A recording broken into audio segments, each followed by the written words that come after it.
comment utiliser les coefficients de remise.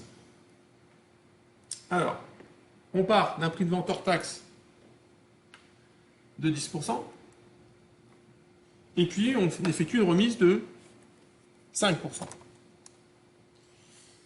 Eh bien, c'est très simple. On va déjà calculer le coefficient de remise ici. On va l'appeler R. RC si vous voulez. RC par exemple. Voilà. Remise coefficientée. Donc on fait 100% moins 5% divisé par 100, donc ça fait 0,95. Quand vous appliquez par exemple, je sais pas, 10% de remise, bah, le coefficient qui correspond à 10%, ça sera 0,9. Quand vous appliquez 20% de remise, ce qui est déjà beaucoup, on applique 0,8.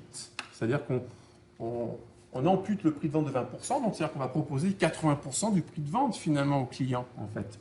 Quand on est sur 3% de remise, on affine un petit peu plus les coefficients de remise, ça sera 100% moins 3%, 0,97. Vous voyez, on raisonne toujours comme ça. Les coefficients de remise sont toujours, ça c'est très important, inférieurs à 1. Pour qu'effectivement, mon net, ici, commercial, soit inférieur à mon prix de vente avant que j'applique les remises. Parfois, vous vous trompez, vous appliquez des coefficients de majoration et vous vous retrouvez finalement avec des prix de vente à proposer au client supérieurs au prix de vente initial, ce qui pose problème. Donc là, du coup, je vais prendre mon prix de vente hors taxe, donc 10 €, et je vais multiplier par 0 ici, 0,95, et je vais obtenir directement mon prix de vente remisé, c'est-à-dire 9,50 €.